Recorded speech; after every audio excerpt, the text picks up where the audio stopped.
Hey everybody, thank you so much for clicking on this video. Today we are sitting down with my physical therapist, Dr. Nick. We're going to talk about a lot of different topics today, but before we jump into it, I want to turn it over to him to introduce himself. Yes, so my name is Dr. Nick Torres. I'm a physical therapist. I'm a doctor of physical therapy. I have my certification in manual therapy, so that's through the IPA Institute of Physical Art.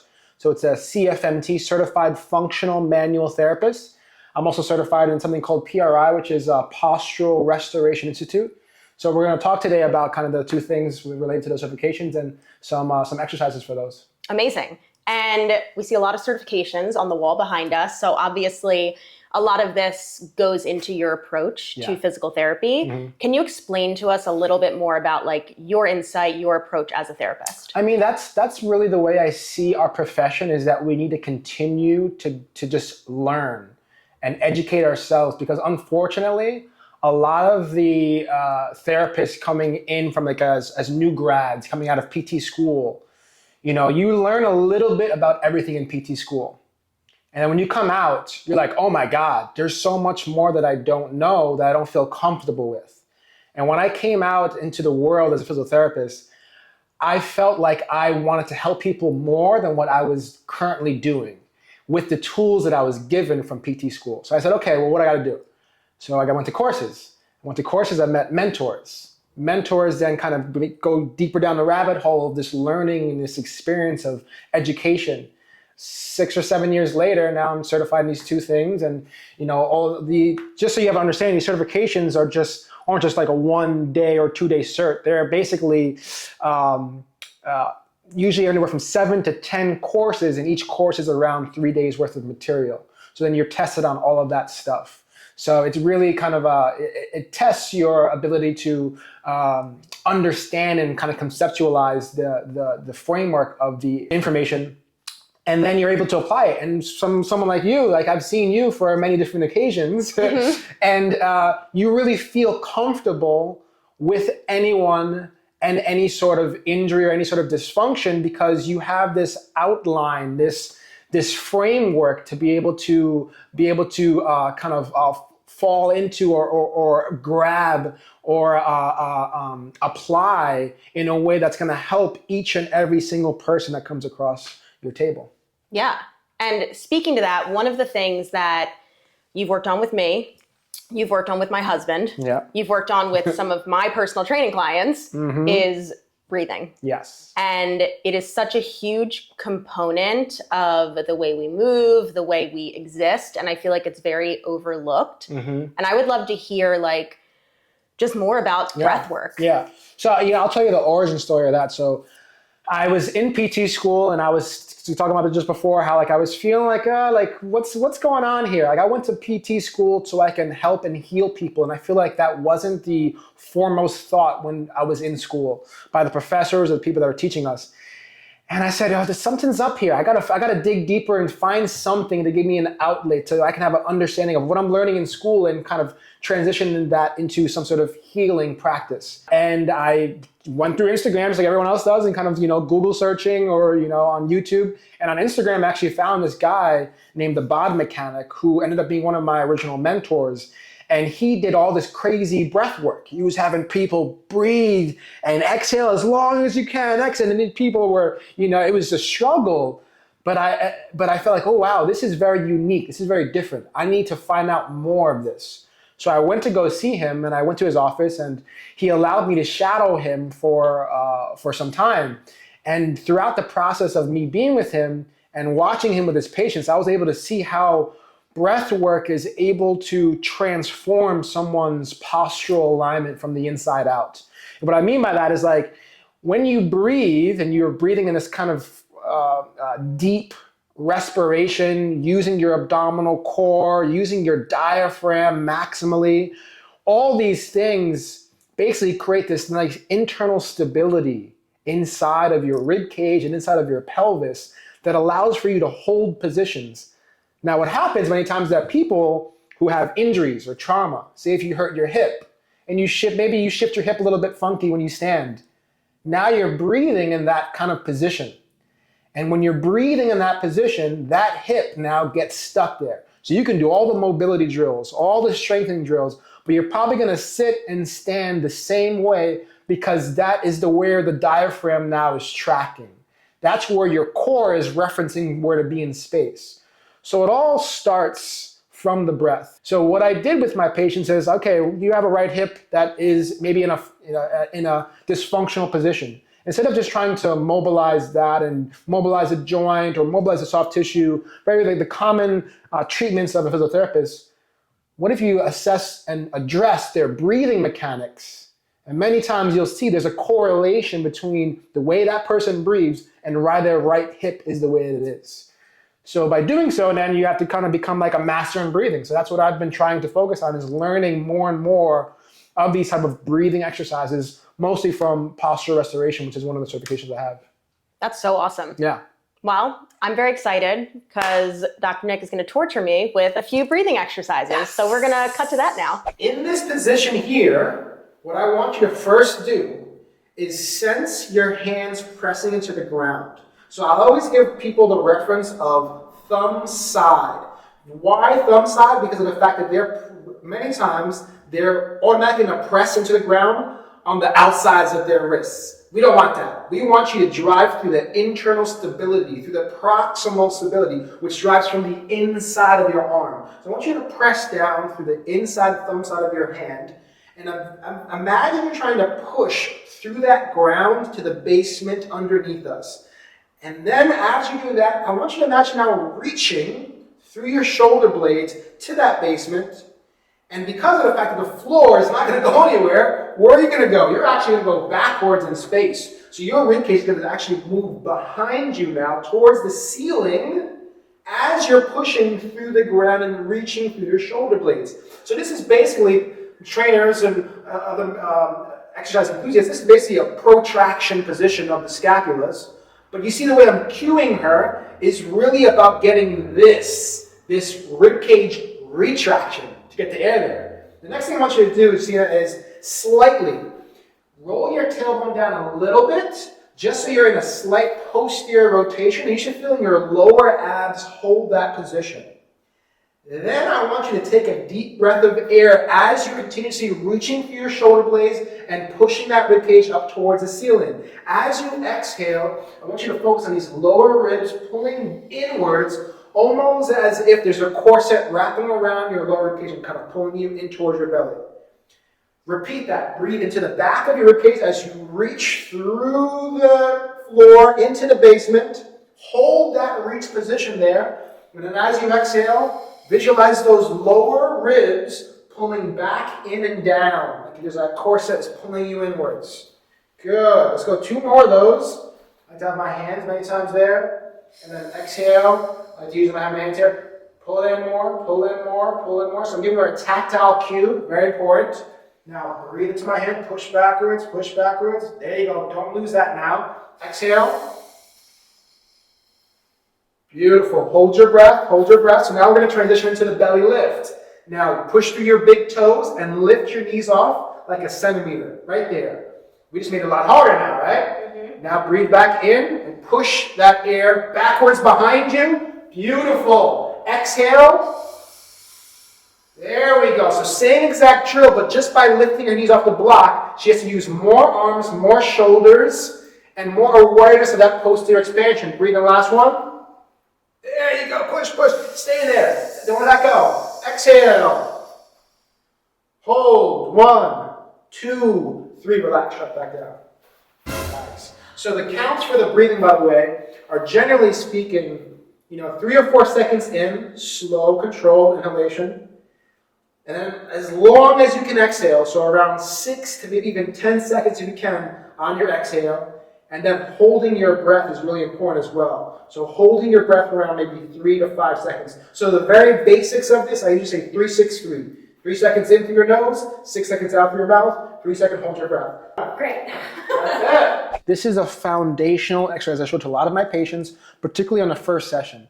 It shows someone how to connect their feet to their hamstrings, which is super important. Why? Many times people are quad dominant. And the reason why they're quad dominant is because their pelvis is tipping forward in space, an anterior tilt. We want to promote more the opposite. We want to promote more of a posterior tilt and we want to use our hamstrings to get there. But they need to learn how to use their feet to get to their hamstrings, to get to their pelvis. So this is this exercise. I want you to lie on your back, have your feet on the wall. Good, we're gonna use this yoga block here between your knees. Perfect. So, I want your feet exactly a little bit lower and a little bit more further apart actually from each other. The reason why I want them further apart is because I want to promote internal rotation at the hip and the pelvic level. Why internal rotation? Going backwards to the pelvis that's in an anterior tilt. When you're in an anterior tilt, you're automatically limiting yourself into internal rotation. Those are opposing forces being created. So we want more of a posterior rotation of the pelvis, and we want to use internal rotation as well to get there and kind of hold that position in space. So the feet spread out are going to be internal rotation of the hips and the pelvis. So, Justina, what I want you to do is just slightly press your feet into the wall, right? Everyone wants to push really hard, just kind of like, I would say, imagine your feet are pressing into sand at the beach. Try to sense something without trying to kill it, right? And then while you're sensing your foot, and what I mean that is every part of your foot, from the toes to the middle part of your foot to your heels, I want you to try to spread your toes out now and attempt to try to, in that spread position, try to, once again, feel that sand into the beach throughout the whole entirety of your foot. Then begin to dig your heels downwards without losing that stretch sensation of your toes and without losing that kind of barefoot into the beach feeling. When you feel the heels digging down, you're going to start feeling your hamstrings engage. Your hamstrings now are going to be creating that posterior tilt. So don't lose those hamstrings and continue to press the heels down like you're trying to push to the ground underneath us. Squeeze onto that block, you're going to feel your inner thigh muscles working. So we have inner thighs, we have hamstrings engaged. Take your hands, put them on your pelvis. I want you to go into an anterior tilt first. So I want you to roll your pelvis forward in space, and now roll your pelvis backwards in space. So that backwards tilt or backwards rotation is what we want. But it's very important that people understand the difference between the two. It's almost like you're stuck here, I want you to move here, right? So go to an anterior tilt again, press your feet into the wall, dig your heels downwards, squeeze the block, use your hamstrings, use your feet, use your inner thighs to rotate to a posterior rotation. Good. A little bit more, like your tailbone is slightly lifting up to the ceiling. Perfect. Roll back down to an anterior tilt. We're going to start using the breath again, right? So with the breath, I want you to inhale through your nose, about 3 seconds. As you exhale through your mouth, long and strong, press the feet, dig the heels, squeeze the block, roll that pelvis into that pelvic rotation, tailbone lifting up. There we go. Perfect. Good. Now hold that position now. Take your hands, put them on your rib cage. Inhale again through your nose. And as you exhale, focus on the ribs pulling back down and in. Very similar to what we did on the all fours position. So we're kind of taking this and we're locking this into a position of the pelvis that's engaged to the ground. Inhale through your nose again. And as you exhale, imagine those ribs are pulling back down and in, which is this position here. That is doming your diaphragm. It's creating a dome shape so that diaphragm can kind of go up and down, pelvic floor into your rib cage. Inhale again. Good. Exhale it out fully. Press the feet flat. Dig the heels down. Squeeze that block. Use your hamstrings to roll that pelvis up. Good. We got one more breath. You're doing a great job. Nice. You see that upper chest expansion. This is going to be really good for those who have tightness in their chest, their shoulder, their pecs always feel tight. This is an amazing exercise for that as well. Anyone with lower back pain, anyone with knee or foot or ankle pain, it really gets the gamut of everything happening. And relax. So here, we're showing the patient how to create rotation. What I see many times is that people who particularly have a lot of either neck pain, mid-back pain, or even lower back pain, they don't really know how to rotate without shifting or shearing in their spine. So we're gonna run through this exercise that's gonna show someone how to properly rotate through the shoulder, through the shoulder girdle into the thoracic spine. So what I want you to do, Justina, is take a nice deep breath in, and as you exhale, perform a posterior pelvic tilt. As your tailbone comes underneath you, and you engage those lower abdominal muscles. Hold that position there. Now, while maintaining a posterior pelvic tilt, the bottom side of your left hip, I want you to push that into the ground and act almost as if you're trying to lift your ribcage up to the ceiling from your left lower abdominal muscles. So what we should see is that the left side of her waist is kind of pushing upwards towards the ceiling. There should be a little space there. That's why we have this little ab mat, so they can feel to push away from something, right? So we have a posterior tilt, left hip shifting down, left abs pulling up. What I want you to do now is slightly push your right hip and knee forward in front of you from your pelvis. So that little hip shift keeps the pelvis from rotating. We just want the thoracic spine. Now bring your hands all the way up. Now with her hand up to the ceiling, she's going to create an external rotation. External rotation is the secret to getting rotation, okay? So then from that external rotation, she's still in the posterior tilt, still left hip shifting down, right knee forward. I want you to slowly bring that right shoulder backwards in space. Now, once your shoulder kind of gets stuck, then I want you to think about your scapula pressing in towards my finger. And what this is doing now is creating a external rotation of her scapula to get that rotation to happen through her spine. Beautiful. So she went from the shoulder to the scapula. Now she's rotating through her thoracic spine. But the whole time, pelvis is tilted, right hip is forward. This is locking out the pelvis in a space to allow just the thoracic spine and the upper girdle to rotate. All right? Now in this position, turn a little bit more backwards. Perfect, just like that. Head and neck must stay relaxed so she's not using her neck to help her twist more. Inhale into your chest wall, your right chest wall, and as you exhale, posterior tilt, left abdominal muscles still pulling up, away from that ground, like you're trying to create space from your left lower waist. So bring that right shoulder a little more backwards. Good. Now breathe into your right chest. And as you exhale, posterior tilt, left abs pull up. Good. We're looking for that space there. Good. Do not let go of your left abs. Push your right shoulder blade more backwards in space. Inhale into that right chest. Really good. Hold that position in space as you exhale. Left lower abs, left hip shift down. Get those left lower ribs to pull more in and back behind you. Imagine you're trying to push those ribs back to the mirror behind you. Hold that position there. Breathe back into your right chest. Beautiful. And exhale all the way out. Good. More of a posterior tilt of the pelvis. There. Good. Inhale into that right chest again. Twist that arm backwards a little more. There we go. Now exhale all the way out there. Beautiful. Hold that position. We got one more breath. Think about breathing into that right chest slowly. Now maintain that shoulder blade pushing backwards. Exhale. Good. So you have the side bending action to the left and a rotation to the right. And relax. So, Dr. Nick, why don't you tell everybody where they can find you? Yeah, sure.